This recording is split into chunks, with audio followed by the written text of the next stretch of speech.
우리가 세상에 살아가면서 참 걱정을 많이 하고 살아가고 있는 것 같습니다. 특별히 최근에는 그 중국에서 발생한 신종 코로나 바이러스 때문에 너도나도 마스크 쓰고 다니고, 또 보니까 우리도 교회적으로 총회적으로 노예적으로 여러 가지 집회가 있었는데 집회들을 다 연기했습니다. 바이러스 때문에 안 되겠다, 집회를 다 연기하고, 또 이 코로나 바이러스 때문에 자동차, 그 잘 돌아가던 자동차가 부품이 없어가지고 중국의 공장에서 자동차 부품이 공급돼야 되는데 이게 공급이 안 되니까, 그래서 자동차 공장을 멈추게 되는 또 이제 이런 일도 일어났습니다.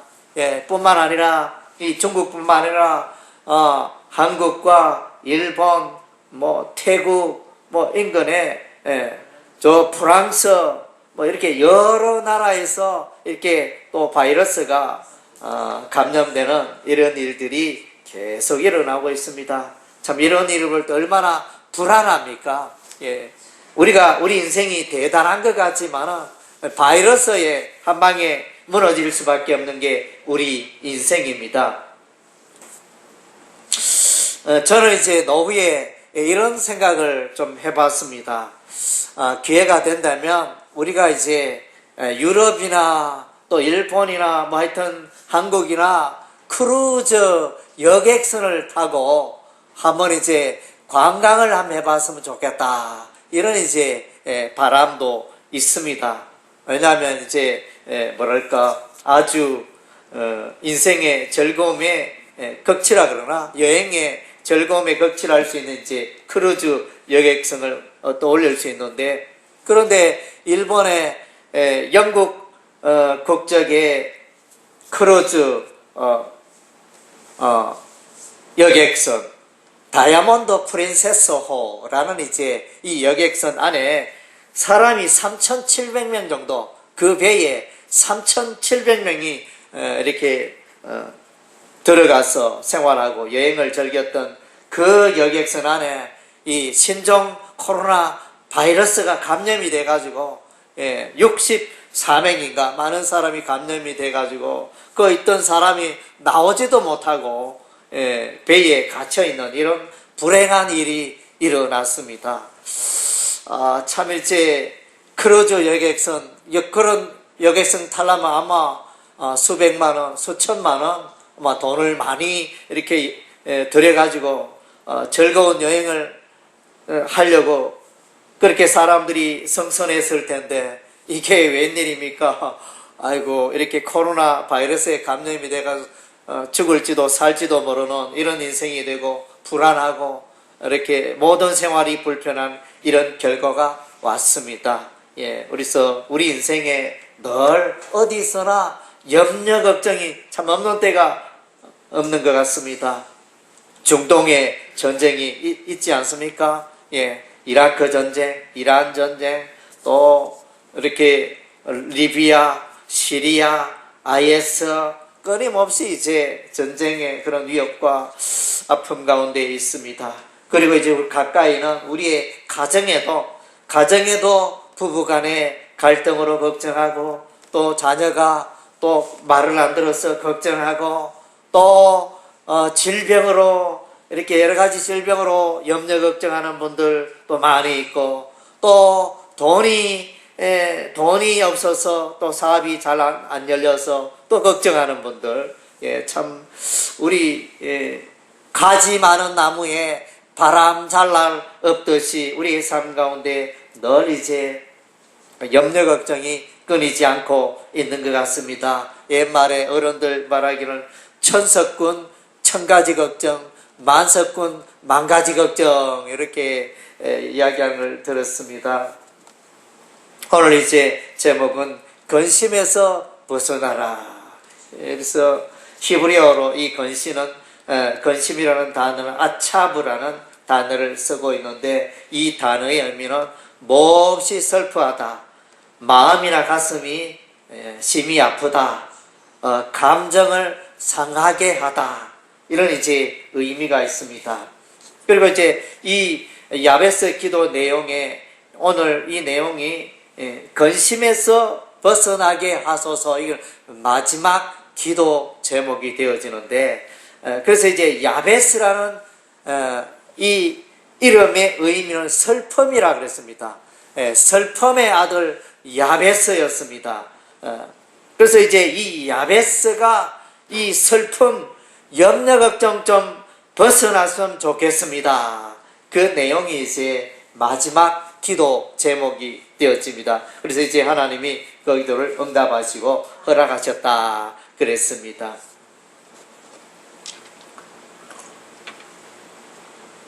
예, 성경에 보면 수많은 사람들이 염려 가운데 살았습니다. 예수 믿는 사람은 염려 걱정 좀 없었으면 좋겠어요. 예수 믿는 사람에게도 염려 걱정이 있습니다. 예, 아브라함은 자식이 없어 아들 좀 있었으면 좋겠는데 그 세상에 그 흔한 아들이 왜 나에게는 아들이 없을까 이러면서 많이 염려했습니다. 가나안 땅에 약 25년 동안 아들이 없었으니 얼마나 염려 걱정이 심했겠습니까? 그런데 우리 하나님이 아브라함의 그 염려 걱정 보시고 아들을 주셨습니다. 그 아들의 이름이 뭐죠? 이삭입니다. 이삭이라는 그 아들을 선물로 주셨습니다. 하나님이 아브라함의 그 근심을 들어주신 것입니다. 우리가 창세기에 보면 요셉이 나옵니다. 아브라함은 이삭을 낳고 이삭은 야곱을 낳고 야곱은 유다와 그의 12 형제를 낳았더라. 그 가운데 한 명이 요셉입니다. 아브라함의 이야기가 나오고 다음 주에 이삭의 이야기, 야곱의 이야기, 그 다음 주에 요셉의 이야기가 등장합니다. 애굽의 총리까지 되었지 않습니까? 이 요셉은 애굽 나라 총리까지 되었는데 요셉에도 인생에 근심이 있었습니다. 형들이 그를 미워하여 미디안의 상인에게 팔아버리고 애굽 나라의 그 노예가 되어서 불행한 인생을 살게 되어집니다. 그래도 하나님이 요셉과 함께 하심으로 요셉이 보디발이라는 애굽의 시위대장 보디발의 집에 팔리게 되고 거기에 가정총무로서 일하게 되었습니다. 그러다가 이제 그 아내의 모함으로 이 청년 요셉이 나를 강간하고자 한다 이러면서 그렇게 헛소문 헛이야기하여 마침내 요셉이 감옥에 들어갑니다. 사람이 정말 우리 인생이 가장 낮아지고 가장 밑바닥 인생은 아마 깜빵에 가는 일일 것입니다. 그래서 얼마나 인생이 초라하고 인생의 모든 것이 끝났다. 그래서 이제 감옥에서 얼마나 걱정했겠습니까? 사람인지라 걱정했겠죠. 그런데 이제 요셉은 요셉이 있는 그 감옥에 사람 둘이 가더라는데 한 사람은 술관원장이요 또 한 사람은 떡을 굽는 관원이었습니다. 두 사람이 꿈을 꿔 이야기를 했는데 그 꿈을 잘 해석하여 술관원은 해방이 되고 정상적으로 공직 생활을 하게 되지만은 떡 굽는 자는 마침내 매달려서 죽임을 당하게 되는 이런 꿈 해석을 풀어 주었습니다. 근데 나중에 이제 애굽의 바로가 꿈을 꿨는데 그 꿈을 해석할 자 아무도 없었는데 마침내 요셉이 불려가고 요셉이 그 꿈을 바로의 꿈을 잘 해석하여 애굽의 총리가 되는 그런 놀라운 은혜가 임하였습니다. 요셉의 근심, 감옥 생활의 근심을 우리 하나님께서 해방시켜 주셨고 애굽의 총리가 되게 하셨습니다. 모세도 이제 근심이 있었습니다. 어느 날 하나님께서 모세를 부르십니다. 모세야, 모세야, 네가 애굽 나라에 있는 이스라엘 백성들을 가나안 땅으로 인도하라 이렇게 말씀하십니다. 참으로 인간적으로 생각해 보면 어림도 없는 일입니다. 초강대국, 오늘날로 말하면 미국과 같고 미국의 대통령과 같은 애굽의 바로에게 한 개인이 나아가서 이스라엘 백성을 빼내어서 가나안 땅으로 인도하는 것은 상식적으로 잘 이해가 되지 않고 전혀 논리도 맞지 않고 불가능한 일이었습니다.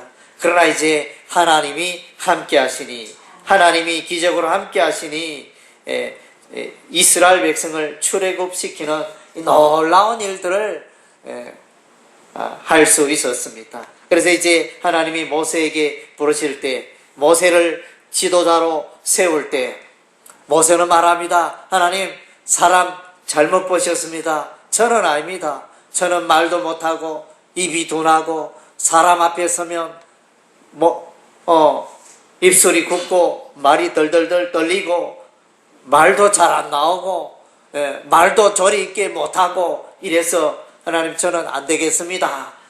이랬을 때 하나님께서 이제 그의 형 3살, 모세보다 3살 많은 형 아론을 붙여서 이스라엘 백성들에게 가게 하셨습니다. 그래서 그런 염려, 근심 다 해결해 주셨습니다. 이스라엘 백성들이 이제 출애굽을 했습니다.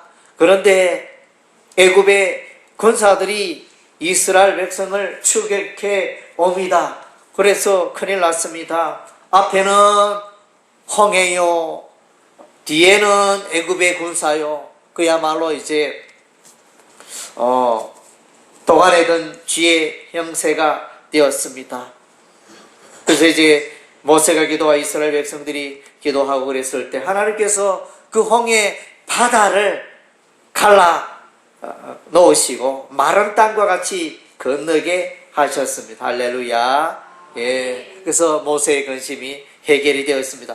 바다를 사람이 어떻게 바닷속으로 들어갈 수 없잖아요. 불가능한 일입니다. 그러나 하나님께서는 그 바다 가운데 길을 내셔가지고 이스라엘 백성들을 구원하시고 모든 염려 걱정 사라지게 했습니다. 그리고 이제 이스라엘 백성들이 이 홍해를 건너고 이제 광야 여행을 하면서 마침내 이제 가나안 땅에 들어가야 하는데, 가나안 땅에 들어가는데 장애물이 있습니다. 그 장애물이 바로 요단강입니다. 요단강을 건너야 가나안 땅에 들어갈 수 있는데, 그런데 가나안 땅에 이스라엘 백성들이 도착해 보니 그 가나안 땅이, 가나안에서 이제 곡식을 추수하는 시기가 되는데 시기적으로 한 5월달 정도 되었습니다. 5월달 정도 되니까 그때는 이제 이 요단 강물이 범람하여 가장 그 강폭이 넓어지고 그리고 수심이 깊어지고 물살이 센 그런 시기와 맞닥뜨린 것입니다. 그래서 조용한 때는 이 요단 강물이 물이 없어가지고 말라가지고 조금만 가면 되고 쉽게 건너는데 이거 참 어찌된 일입니까? 정말로 이제 당황할 수밖에 없었습니다. 그러나 이제 우리 하나님께서 언약 결의면 여호와의 제사장의 그 발이 요단 강물에 닿자 그 흘러내리던 요단 강물이 멈춰 섰습니다. 놀라운 기적이지 않습니까? 강물을 어떻게 멈출 수 있습니까? 하나님께서 하셨습니다. 그런 이제 염려 걱정 하나님이 다 해결해 주셨습니다. 이스라엘 백성 가나안 땅에 들어가기 전에 모세가 이제 12명의 정탐꾼을 보냅니다. 12명의 정탐꾼이 이제 가나안 땅을 정탐하고 보고를 하는데 10명은 말하기를 이제 큰일 났다. 우리는 가나안 땅에 들어갈 수 없다. 가나안 땅에 가보니까 거기에 아낙 자손이 살고 있더라.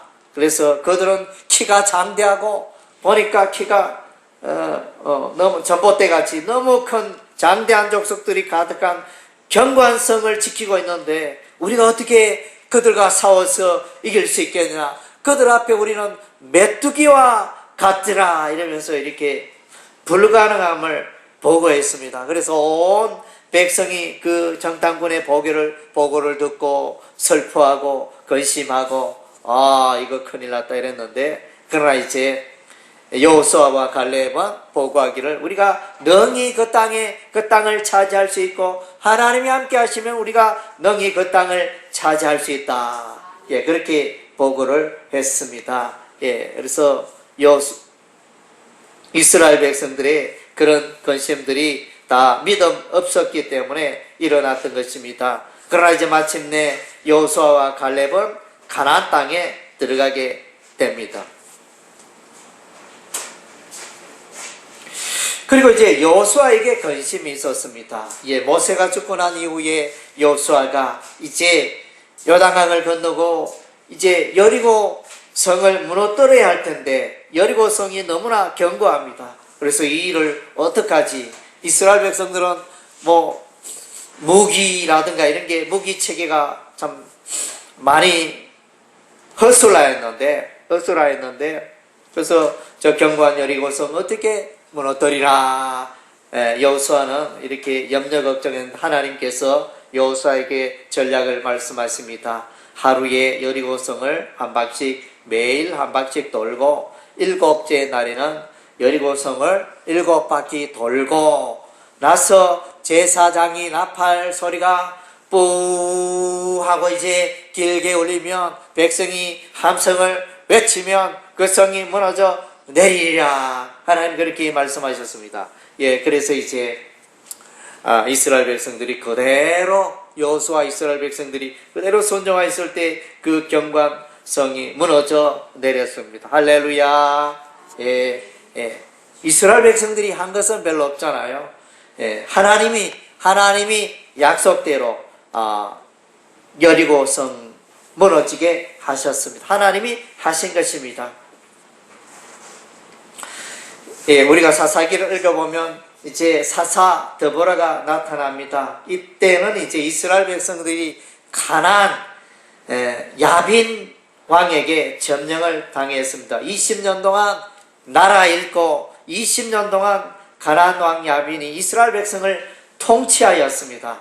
우리가 이제 일제시대에 나라 잃고 일본 사람들에게 고생했듯이 이런 일들이 이스라엘 백성들에게 일어났습니다. 그래서 이제 여기서 벗어나야 할 텐데 나라를 회복해야 할 텐데 남자들은 다 무관심합니다. 아무도 일어나지 않습니다. 그래서 여자 사사 드보라가 일어났어. 그래서 이제 이 드보라가 남자에게 군대를 모으고 사람을 모으고 그래서 이제 전쟁을 일으킵니다. 그래서 이제 마침내 승리하게 됩니다. 그래서 이제 드보라는 근심했습니다. 가나안 왕 야빈 왕은 철병거가 900대, 900대가 쉽게 말하면 이제 오늘날로 말하면 탱크, 육지에는 탱크지 않습니까? 우리 6.25 전쟁할 때, 6.25 사변이 일어났을 때 북한은 탱크를 앞세우고 내려 우리는 탱크가 없으니,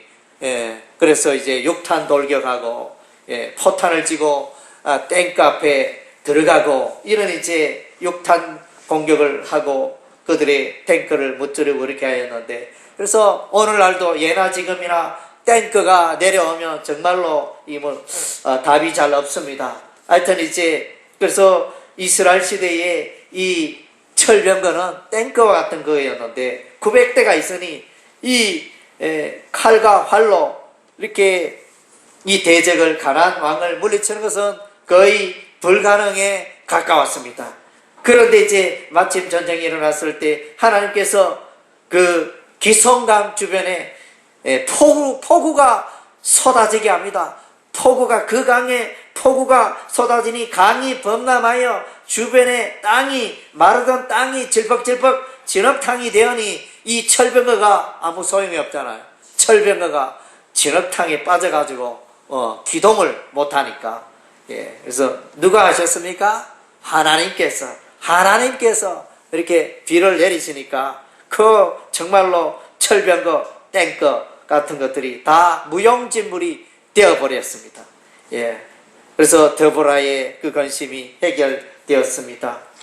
그리고 우리가 사사기서를 읽으면 기드온이 등장합니다. 미디안과 아말렉과 동방의 연합군이 그 땅에 가득하였는데 사사 기드온이 300명의 이스라엘의 정예병을 이끌고 이들과 전투를 하게 됩니다. 그래서 이제 아주 심야에 공격을 합니다. 심야에 항아리에 횃불을 넣어두고 그 다음 제 오른손에는 이제 나팔을 들고 그리고 이제 기습하여 나팔 소리를 한밤에 그들이 자고 있을 때 나팔 소리 울리고 항아리 깨고 횃불을 들고 기도원을 위하라 여호와를 위하라 이러면서 이제 전쟁이 시작되니 이들이 서로 정신이 없어가지고 자기들끼리 전쟁하고 혼비백산하여 그 전쟁을 승리하게 됩니다. 그래서 숫자적으로 300명 가지고 이 수만 명이 되는 이 군대와 싸운다는 것은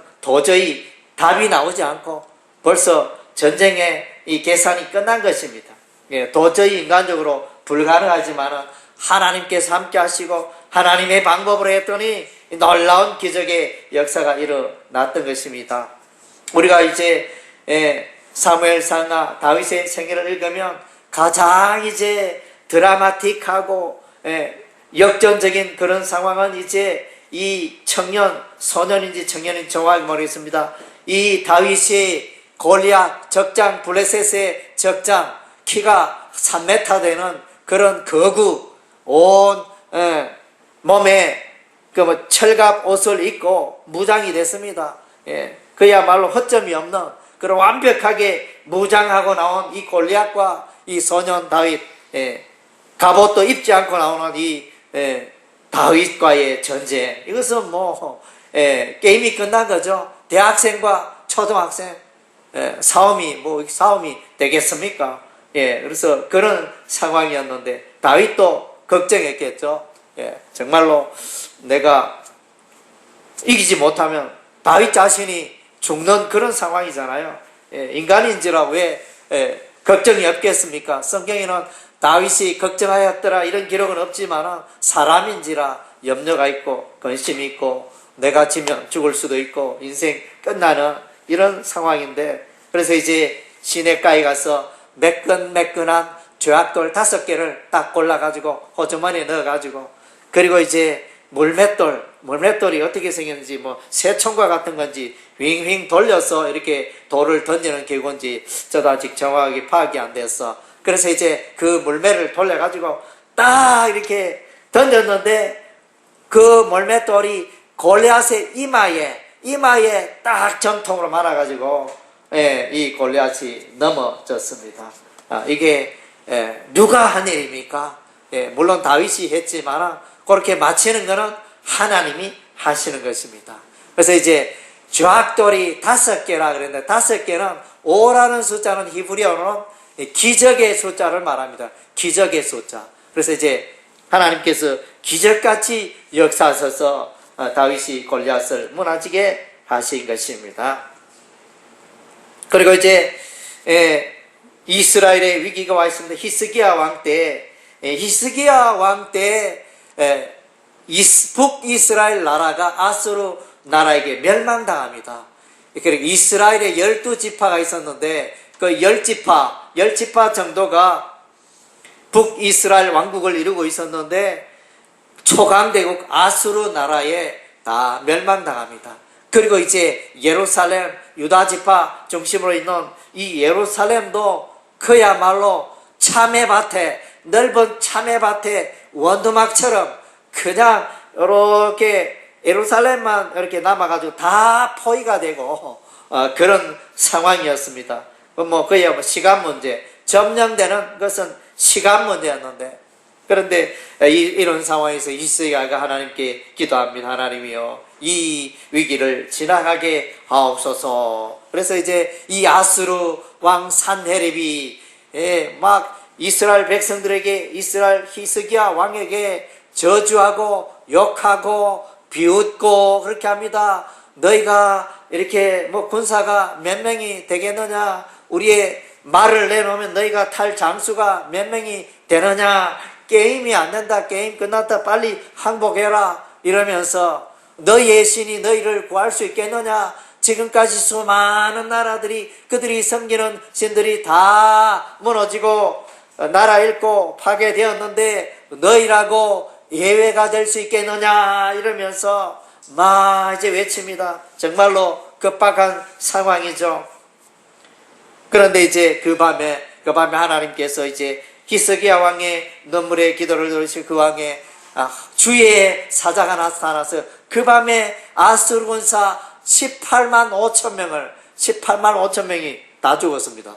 뭘로 죽었다 그것은 없는데 주의 사자가 그들을 치니 죽었다. 요즘 이제 중국의 이 신종 코로나 벌써 죽은 사람이 811명 계속 늘어나겠죠.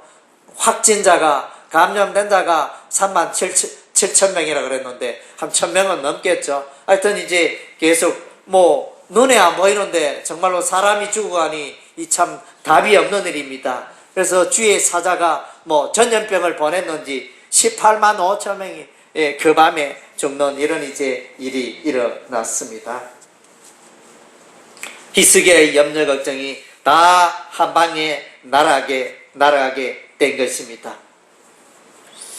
그래서 이제 우리는 근심해서 떠나야 하는 것입니다. 여호수아 1장 8절 말씀해 보니까 이제 염려 걱정 가운데 이스라엘 백성을 어떻게 인도하여 이 200만 되는 수많은 이 백성들을 인도하여 가나안 땅에 들어가는 이 큰 일을 내가 감당할 수 있을까? 모세는 하나님의 사람이었으니까, 모세를 통하여 하나님이 놀라운 기적을 행했으니까, 모세는 그렇다 치고 모세에 비하면 나는 너무나 보잘것없는데 내가 어떻게 이 백성을 인도하여 가나안 땅에 갈 수 있을까? 걱정이 가득하 있는데 하나님이 여호수아에게 말합니다. 좌로나 우로나 치우치지 말고 오직 여호와의 율법에 말씀을 붙들고 말씀에 순종하라. 그러면 너의 삶이 승리하고 너의 삶이 형통하리라. 할렐루야.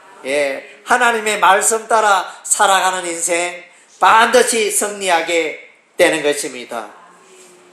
창세기 32장 26절에 보면 이제 야곱이 오랫동안 외갓집에 피난해 있었습니다. 왜냐하면 형 에서가 그 동생 야곱을 죽이려고 했기 때문에. 그래서 이제 외갓집에 도망가 가지고, 그래서 외갓집에서 결혼하여 많은 자녀들을 이끌고 두 아내를 이끌고 이제 돌아오게 됩니다. 그런데 이제 형 여서가 400명의 군사들을 이끌고 온다는 이 소문이 야곱의 귀에 들렸습니다. 큰일 났습니다. 그래서 이제 야곱은 야복강에서 그 밤에 간절히 기도합니다. 하나님 나를 축복해 주세요. 하나님 나를 축복하지 않으면 내가 놓지 않겠나이다. 주의 천사와 실험하면서 밤새도록 나를 축복해 주세요. 이렇게 기도했는데 하나님이 그 기도에 응답하였습니다. 야곱의 환도뼈를 침으로, 허벅지 관절을 침으로 야곱이 이제 쩔뚝쩔뚝 절었습니다. 그럼에도 하나님의 은혜와 복이 임하여, 그래서 형 에서에게 나아갔더니 형 에서의 그 악한 마음, 해치려는 마음이 다 누그러지고 사라지고, 그래서 그 동생 야곱을 환영하고 눈물을 흘리며 참 반갑다 네가 참 고생이 많았지 이러면서 이렇게 환영하는 화해, 평화로 마무리되어지는 그런 사건이 있었습니다. 그래서 기도했더니 근심이 해결이 되어졌습니다. 그래서 이제 오늘 역대하 우리가 읽은 우리 세기법의 약속의 말씀 역대상 4장 9절 10절 이 말씀, 야베스의 기도. 야베스라는 사람은 운명적으로 슬픔이었습니다. 슬픔의 환경을 타고 태어난 그런 아이였는데 이 슬픔이 야베스의 그 기도를 통하여 역전이 되고 그 슬픔이 사라지고 근심이 사라지고 그 무거운 짐에서 해방되어지는 이런 놀라운 역사가 일어나게 되어집니다. 그것이 뭡니까? 기도했기 때문에. 여러분들도 기도하시기 바랍니다. 여러분의 삶에 어려운 일, 힘든 일 가지고 하나님께 기도하시기 바랍니다. 하나님이 여러분을 그 기도에 응답하실 줄 믿습니다. 그래서 빌립보서 4장 6절 7절 말씀에 아무것도 염려하지 말고 오직 모든 일에 기도와 간구로 너희 구할 것을 감사함으로 아뢰라. 그리하면 모든 지각에 뛰어나신 하나님의 은혜와 평강이 너에게 임하시리라 그랬습니다. 기도하면 평강이 임합니다. 염려 걱정 가운데 있는 분 있습니까? 하나님께 기도하세요. 하나님께 기도하면 여러분의 심령을 지켜주시고 평안으로 충만케 될 것입니다. 기도할 때 염려가 변하여 샬롬으로 변하는 거예요. 평안으로 여러분 가득 차게 되는 것입니다. 여러분 높은 낭떠러지 위에 서본 적이 있으십니까? 밑에는 수백 미터 낭떠러지에 여러분이 바로 그 앞에 1m 앞에 30cm 앞에 서본 적이 있습니까? 그래서 밑을 보면 아찔하잖아요. 낭떠러지 아찔하고 정말로 현기증이 나는 그런 이제 높이에서.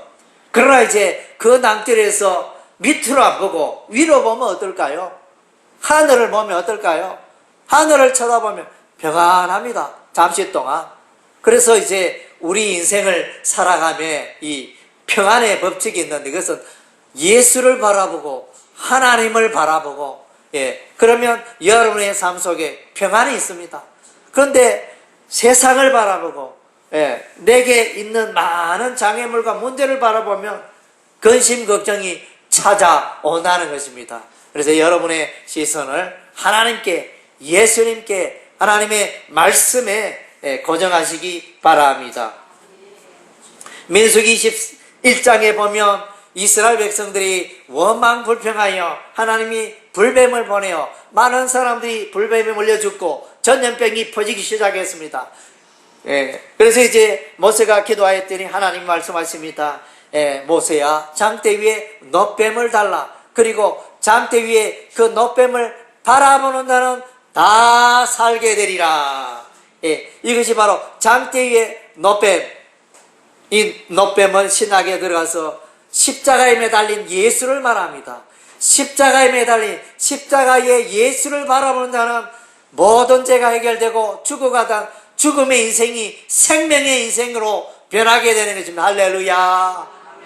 죽음의 인생이, 죄악의 인생이 변화되고 깨끗게 되고 영원히 사는 그런 은혜가 임하는 것입니다. 그래서 이브리서 12장 2절에 믿음의 주여 온전케 하시는 이를 바라보라. 믿음의 주가 되신 예수님, 온전케 하시는 예수님을 바라보라 말씀하십니다. 예수님은 누굽니까? 예수님은 이사야서 9장 6절에 평강의 왕이다. 샬롬, 샬롬의 킹. 그래서 왕이 되시는 분이 예수님이에요. 그래서 이 땅에 수많은 지도자가 있습니다. 한국에 또 이제 문재인이 있고 또 미국에 트럼프가 있고 또 이제 이 땅에 수많은 대통령과 왕과 지도자가 있지만은 그러나 이제 이 땅에 이 세상에 평화를 시킬 수 있는 분은 지금까지 한 사람도 없었던 것입니다. 그런데 이제 예수님 오셔서 이 땅에 참다운 평화를 주시고 평강을 주시고 평안을 주시고 예수 안에 참된 평화가 있다 그랬습니다. 그래서 성경에 보면 화살을 꺾어버리고 창을 꺾어버리고 그것을 삽을 만들고 농사짓는 삽을 만들고 쟁기를 만들고 이런 일이 평화의 사건이 예수 안에서 일어난다 그랬습니다. 마태복음 11장 28절에 수고하고 무거운 짐진 자들아 다 내게로 오라. 내가 너희를 쉬게 하리라. 예수님을 만나면 평화가 있습니다. 예수를 만나면 참된 안식이 있습니다. 그래서 우리가 이렇게 주일날 와서 예배드리는 이유가 여기에 있습니다. 참된 평안과 안식을 주시는 그 하나님께, 그 예수님께 우리가 나와서 염려 걱정 씻는 시간이 바로 예배 시간이 되어지는 것입니다. 요한복음 14장 27절에 예수님이 말씀하십니다. 내가 너에게 평안을 주노니 이는 세상이 주는 평안과 다르다. 그래서 두 종류의 평안을 말씀하고 있습니다. 하나는 내가 잘나서 내가 잘해서 얻는 그런 세상이 주는 평안이지만 또 다른 평안은 이 땅에서는 이 세상에는 발견할 수 없는데 하늘 위에서 예수님이 하나님이 우리에게 주시는 평안이 있다 그랬습니다. 예, 그 평안이 여러분의 삶 속에 여러분의 가정에 임하기를 주의 이름으로 축원합니다. 아멘. 예, 기도하겠습니다.